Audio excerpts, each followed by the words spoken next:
Le géant de l'agrochimie a été reconnu coupable, vendredi, aux États-Unis, de ne pas avoir informé de la dangerosité de son herbicide Roundup, à base de glyphosate. Les jurys américains ont estimé vendredi que l'herbicide de Monsanto, Roundup, avait considérablement contribué à la maladie de Dwayne Johnson, atteint d'un cancer incurable. La décision a déclenché une salve de réactions diverses en France, où le glyphosate fait l'objet d'études et de décisions contradictoires depuis de nombreuses années. Notre première réaction, c'est de dire enfin et heureusement, parce qu'avec tous les éléments à charge contre Monsanto, cela aurait été absolument incompréhensible qu'il ne soit pas condamné, a déclaré Suzanne Gall, chargée de campagne agriculture chez Greenpeace France. La justice agit là où le gouvernement n'est pas présent, il faut que les citoyens continuent de se mobiliser pour que le glyphosate soit enfin interdit en France et en Europe.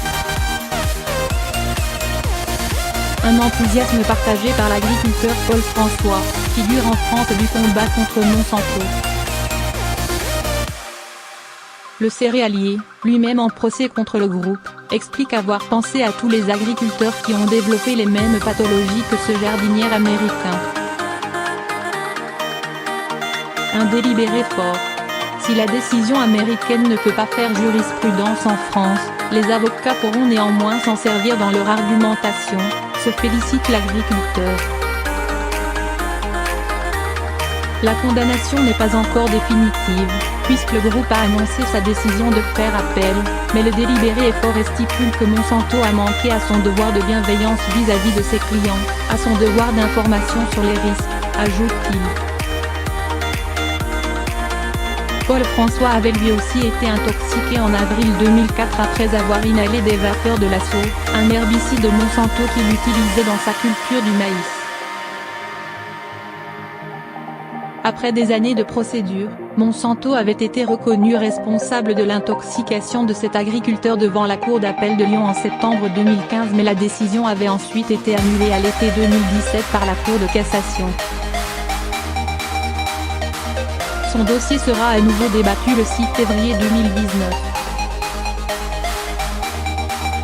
La condamnation est la preuve qu'il faut sortir des pesticides, assure le porte-parole de la Confédération paysanne, Laurent Pinatel.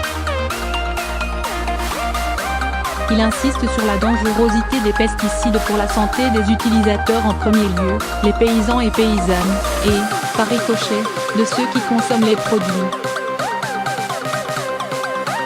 Mais pour se défaire de l'utilisation des pesticides, il faut des moyens techniques avec la recherche et des moyens économiques aussi, car les pesticides, c'est un outil de compétitivité dans la guerre économique, avance le porte-parole du 3e syndicat agricole français. Tout en rappelant la promesse d'Emmanuel Macron de sortir du glyphosate, il exhorte le gouvernement à accompagner par des politiques publiques le passage d'une agriculture aujourd'hui avec des outils chimiques vers une agriculture, où on arrête d'utiliser des produits qui sont en train de tuer les paysans et les paysannes. Un pas difficile à franchir quand le groupe pharmaceutique et chimique Bayer, propriétaire de Monsanto depuis peu, maintient que le glyphosate est sûr et non cancérogène.